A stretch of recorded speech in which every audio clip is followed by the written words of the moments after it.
How are we all doing? Well, today I'm in Worcester, along the banks of the River Severn, which you can probably hear to the side of me. And we've come to Diglis Fish Pass. And what's unique about Diglis is it's the only fish pass in the UK that has a window in it. So you can watch salmon, lamprey, eels, shad, barbel, all kinds of stuff swimming up. So we're going to have a look at that. But what they're also doing today is they're draining it down. So I'm going to get to see what it looks like with no water in. Might be some fish left behind we can have a look at. So I'm quite excited. Let's go and have a look.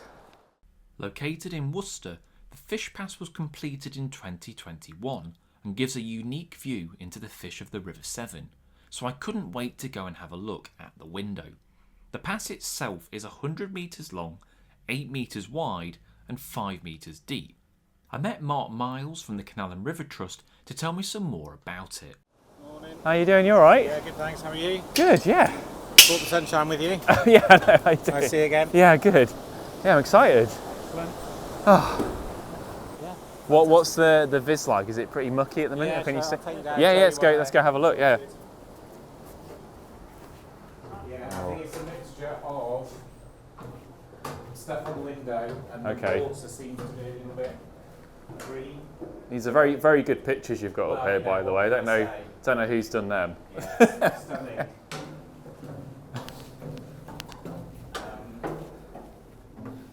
Okay. Oh, I see. Yeah, but saying that, because there's all grime on the windows, you can still, once that's cleaned off, Oh yeah. the view will be okay, won't it? Yeah. And I guess because it's sunny today, that's good, isn't it? Like, you know, you'll get a better view. See more, you definitely see Okay. better. Yeah, no worries. Uh, Mark, do you want to just say who you are and where we are? Yeah.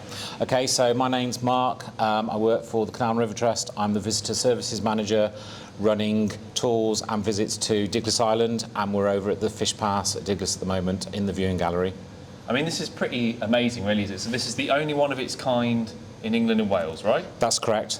And what can people expect to see here? Like, so we've got the, you never know, we might get something while we're doing this. Oh, that was my hand. That was my hand.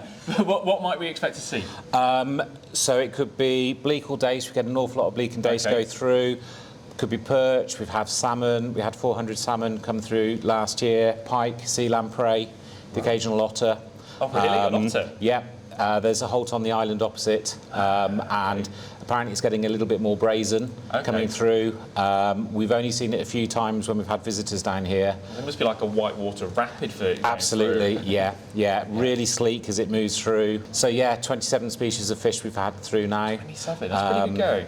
Yeah, Yeah. I think it's exceeded the numbers they were expecting Yeah. when the fish pass was put There can't in. be many species left, is there? Is there anything that you're waiting on? I think the golden one would be the sturgeon. Oh, that would be incredible. And there it is. Absolutely, if only. And I was talking to Jason Lees from the Canal and River Trust yesterday, Programme Director for the project, and he was saying that it was actually discussed when they put it in, and there, you know, smaller ones could certainly get through the fish pass. Wow. So you never know. That would be epic, wouldn't Yeah. it? And primarily, because all this was funded by Unlocking the Severn, or part funded? So Unlocking the Severn was the project that was funded through EU Life and National Lottery Heritage Fund, with partners Canal and River Trust, Severn Rivers Trust, Natural England and the Environment Agency. And primarily because of you've got one conveniently next to you, but primarily because of this fish here. Yes, so it's the Twait shad. It's part of the herring family. Historically, really important in the River Severn. Hundreds and hundreds and thousands of them coming up into the river each May. They were described as silver leaves on the water because they're quite near the surface. People would catch them as a free source of food. Some years there were so many of them they would be put on the fields as fertiliser. Everything great until the 1840s, when the Victorians wanted to make the river more navigable, because prior to that the River Severn was tidal up to Worcester. Salmon haven't been too bad in that they're strong swimmers and they can leap. Yeah. So historically they've been leaping over the weir. Yeah. Use a lot of energy. Obviously not great for them in terms of the number of eggs they're going to lay later on in the year. But for the Twait shad, although they're really strong swimmers, they just couldn't leap over the weirs. They were stuck downstream of Diglis, and had to spawn there. Now, historically, they would have gone up as far as Welshpool, where the water's clear, where it's shallow, and there's a gravel bed. Nothing like you've got downstream of Diglis. No. So rather than having hundreds and hundreds of thousands of them in the river, the numbers plummeted to tens of thousands. Right. So the Unlocking the Severn project was designed to unlock the river all the way up. So all 220 miles of the River Severn is now unlocked for fish. Yeah. Twait shad being our project fish because historically they were such an important fish in the river. And now people see them go by the window, so using this? Yes. So numbers, the first year we opened for the fish pass, for the fish, should I say, we had just over 600 shad come through. Good, okay.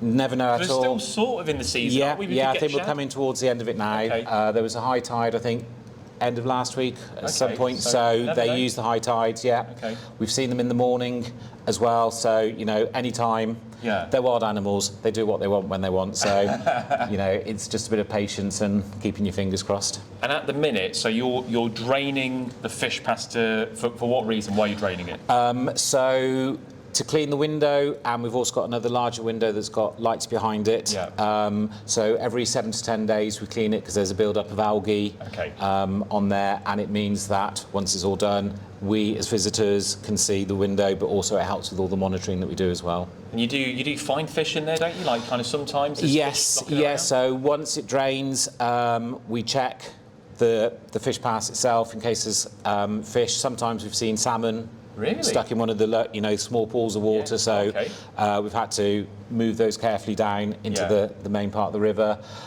We might get bleak days, smaller fish, and that's fine because there's still plenty of water for them. Okay.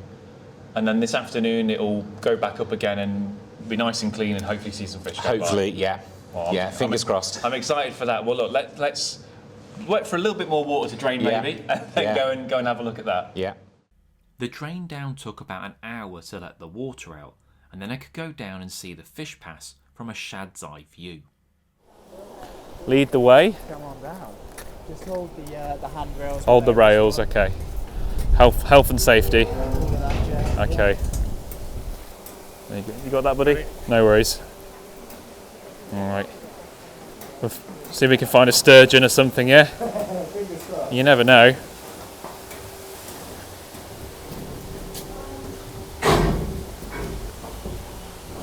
Nice. Wow. Yeah, I made that mistake. All right, nice one.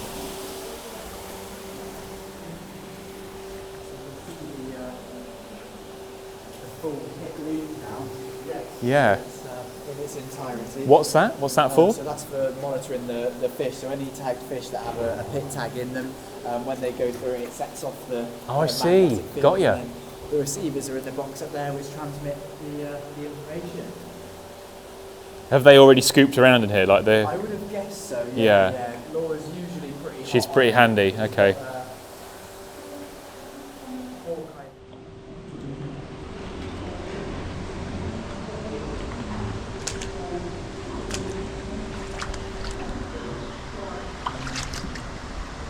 Alright. Might go arse over tit now, innit?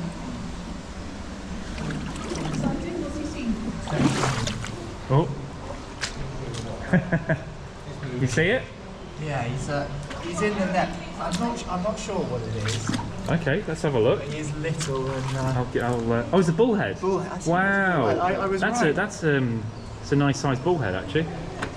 Let's have a nosy. So he was just out of the water, but What that? it's a good spot for Rick here to see him in. Yeah, well done. Especially finding a bullhead because they're really well camouflaged. Yeah, it's a hell of a spot. They're gorgeous. How big do they get? Not much bigger than that. Oh, really? Yeah, a couple inch. This is a big one. Yeah. This is a big bullhead. So, What age? 5 or 6 maybe max. They don't live. They don't live too long. Wow. Oh, cool. But that's a great spot. Yeah. Nice. Oh, I'm glad I managed to. I wasn't confident in my ID, but I got it right. Did you So- say bullhead? Not to you, but I wasn't that confident.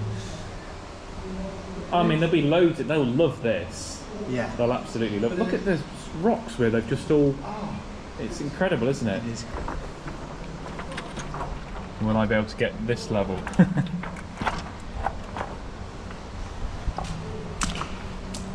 Maybe. No way! Really? Oh yeah, it is! Oh yeah!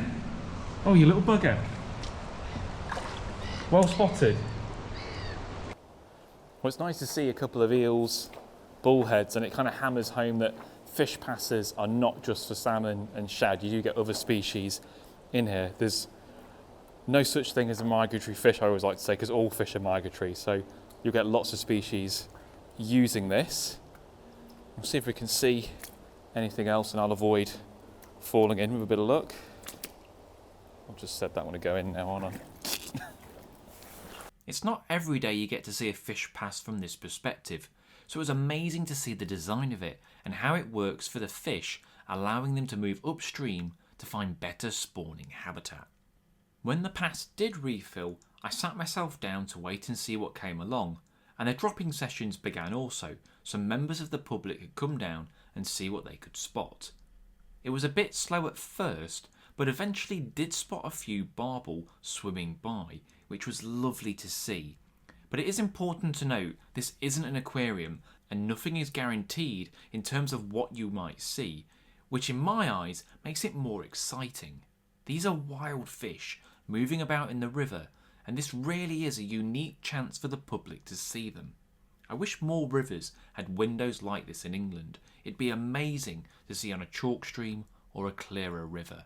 Well, that was brilliant. That was great to see. Sad that we didn't see as many fish, but you know, it's a bit like a bird hide. It's wildlife watching. Anything could happen, but we did see some barbel.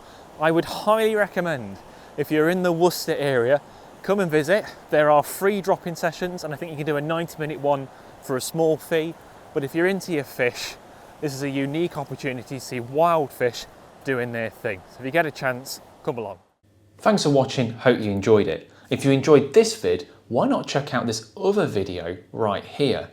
If you can, please subscribe to the channel, only takes a couple of seconds and it really helps me out. I'll catch you in the next one. Cheers.